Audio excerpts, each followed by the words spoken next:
Okay, cool. So today we're gonna make a video reacting to this video that I was about to watch, or I watched partially of it. It's called "I Don't Care If You Get Rich." Let's just hop in right into it because I think it's really interesting what he has to say. And um, I was like, let me just stop watching this so I can just make some content. I have a confession to make. I don't care if you get rich. Nobody does. What is the one secret to being rich? I'm going to share with you how you can become a millionaire by age 25. So in this video, I wanted to tell you guys exactly step by step how I became a millionaire at 23 years old.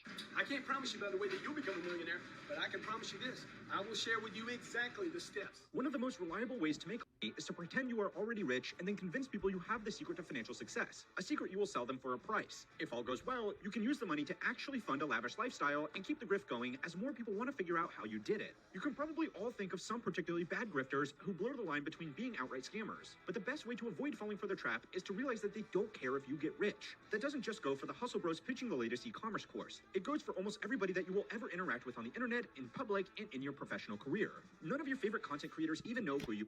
So that I think it's false. I think nobody really cares if you get rich, but there's people that really do care about like helping you become successful. I personally, in my short career, because I started working in 2019, after I graduated college, there's people that have genuinely tried to help me out, not necessarily for the goal to become rich, but just to help me out in my career and to become better and to get into better roles, which eventually will help me make more money, which can help me get rich. But I don't necessarily agree with what he's saying right now. And they certainly don't care if you make $300 a day at home in 2023. They only care if you click on their latest video or read their books. Sad but true. Even I don't care if you get rich. I try to be very honest with you, my viewers, because I believe it is a good long-term business decision. I want you all to think I'm a reliable source of information so that you all come back every week to watch my videos. So why am I telling you this?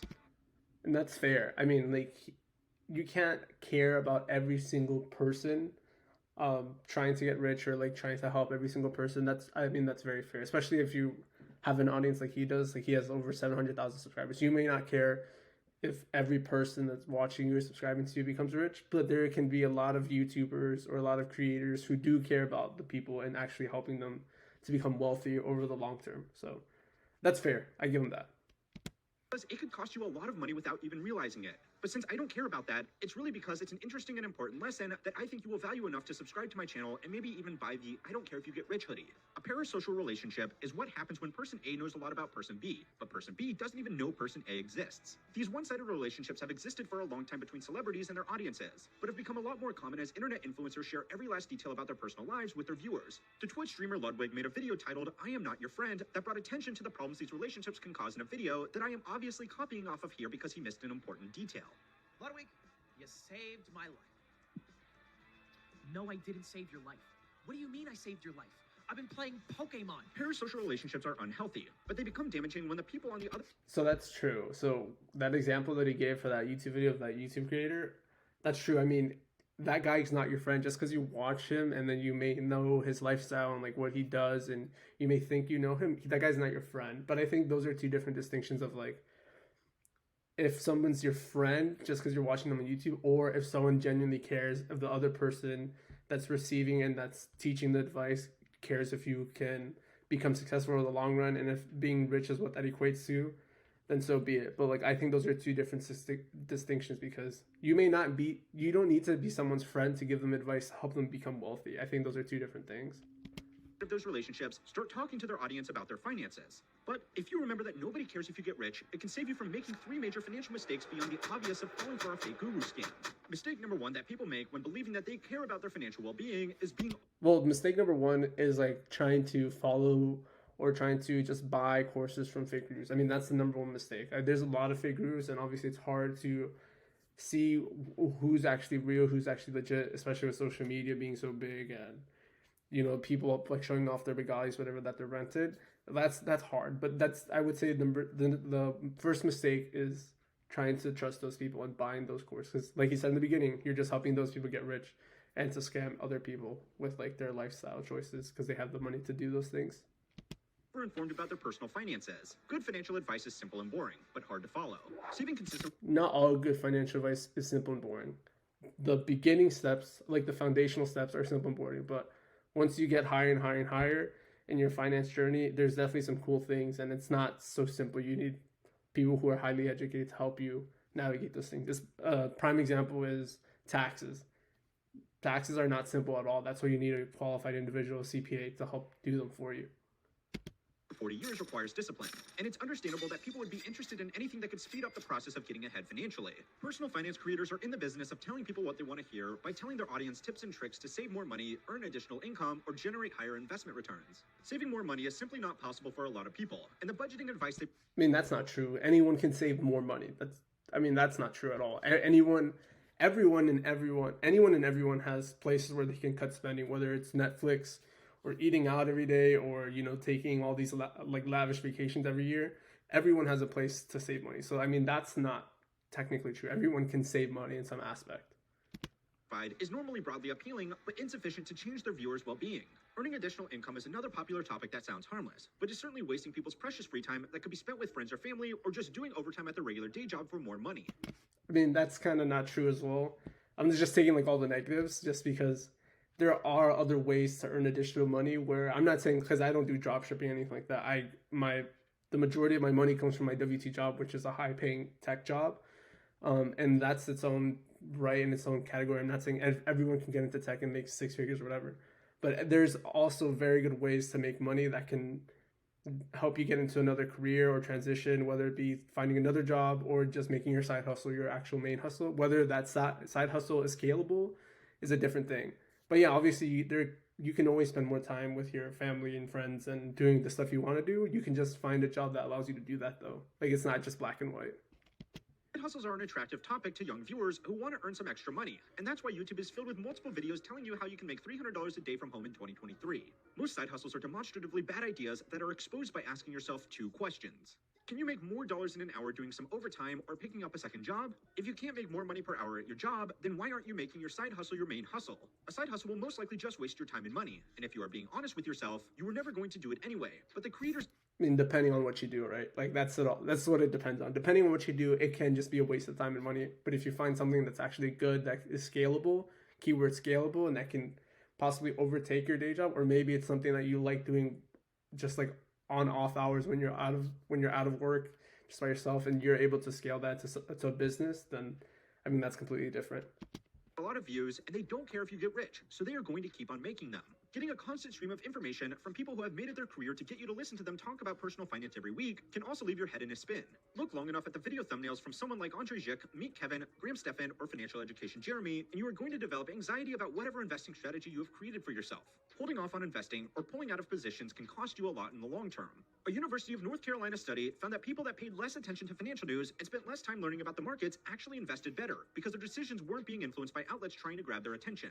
That's true. I mean, if your full focus is just like counting every penny and every dollar and just like trying to see how you can maximize every dollar through like some get rich quick scheme or just like 10x your money in a month, I mean, that's all wrong. But me personally, I've learned from a bunch of these creators, like everyone that he's mentioned in like the last 30 seconds. I personally learned a lot of what I know about personal finance and how to become, you know, moderately wealthy, you know, like through real estate, investing, bonds, and all that stuff. I've learned it through them. And there's different levels to knowledge, right? Like, you can graduate from these people to different books from different authors, different studies. But as a foundation for personal finance that a lot of people don't even have, just because it hasn't even been taught in their home, or like their parents don't know any better, I think they're a great example of how to just get that foundational knowledge and then just grow from there. So I don't necessarily agree with what he's saying, but I get it, because like these people have been surrounded by like some scandals because they were sponsored by FTX and stuff. And whether they know that or not, I mean, I don't know, that's not the purpose of this video. But like, these people have taught and given some videos for foundational knowledge of personal finance. So I don't necessarily agree with what he's saying. And that's just reason one. So it's time to learn how money works to find out why you should constantly remind yourself that nobody cares if you get rich. This week's lesson was sponsored by Bright Sellers. We all know that one friend or family member... So here's the ad, and I think it's funny because like he's saying how nobody cares like if you get rich, and then this is what he's using to use his own video to get more money, because he's using sponsors in his video to get more money. I don't know, I think it's funny, but at least he's upfront because he doesn't care. So we'll just skip the ad. ahead financially in your career. The age of company loyalty is over, and I try to repeat as much as I can that people who stick with their employers for longer than 2 years earn on average 50% less. Yes, this is completely true. I agree with this. Like, you have to switch jobs if you want to make more money and progress in your career. And in order to get wealthy, you need to make more money. So the best way to make more money for the average person is to switch jobs every couple years. And I've done that myself, and I've quadrupled my income since I started, or more. So this, I agree with. This is true. People who switch jobs more frequently. Companies have a financial incentive to pay you as little as possible, and a lot of businesses find that a good substitute for a competitive salary is promising their employees career development if they stay with the company. They do not care if you get rich, and the best way for you to develop your career is to move between jobs to gain experience and contacts in lots of different companies. True. Landing a more senior position is easier when switching to a new company than it is waiting for your current boss to leave their position open for you to move up. Outside hires also need to be paid on average 18% more than internal hires. If you are getting a promotion at your current company, the hiring manager can use your current salary as an anchor to base your new salary off. A manager hiring for a new role won't know your salary, and even if they ask, you can and should just lie. A study by Cornell and the University of Minnesota found that internal hires were consistently the highest performers in organizations and were more likely to stay with a company long-term, regardless of the occupation, industry, or country. A survey by Glassdoor also found that the average company spends $4,129 to fill the typical open position. The conclusion is obvious. Companies should value existing employees more, but they don't because they know on average, taking advantage of their existing workers is still slightly cheaper than paying them competitively because most of them won't leave. They don't care if you get rich. True. Exactly. But that's a corporation. That's not necessarily people like you talked about on the internet stuff.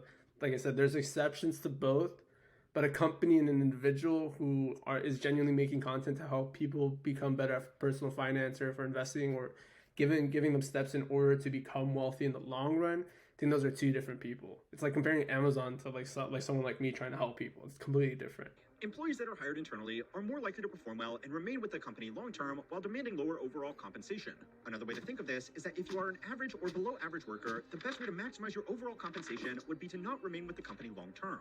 The finding that good employees stay with the company for longer than 2 years is going to be skewed by survivorship bias. Bad employees are more likely to get fired or laid off before reaching 2 years with the company, so they won't get counted with the group of loyal employees. If you can be honest enough with yourself to acknowledge that you are not the best worker, it's even more important for you to change jobs frequently, because by the time that your manager realizes that your projects are behind schedule and your mistakes have been piling up in the background, you will already be on to your next job. Yeah, I guess that's true, right? If you're not the best employee and they find out you're not doing what you need to do as your everyday job, obviously you're going to be let go either way. I mean, that's not an argument. If you're a bad employee, if you're bad at anything, you're not going to stay around at either place, right? But I would argue if you're a good employee, you even have more potential to hop around because everybody wants you. Like if you have really good experience or really good technically coding or whatever, you have more avenues and more opportunities for you. Like you can go from Amazon to Google to Netflix to whatever you want. You don't care if you get rich, and the only thing that you should care about once you have a better job offer is if they will give you a good reference. Influencers don't care if you get rich. They just want you to consume their content.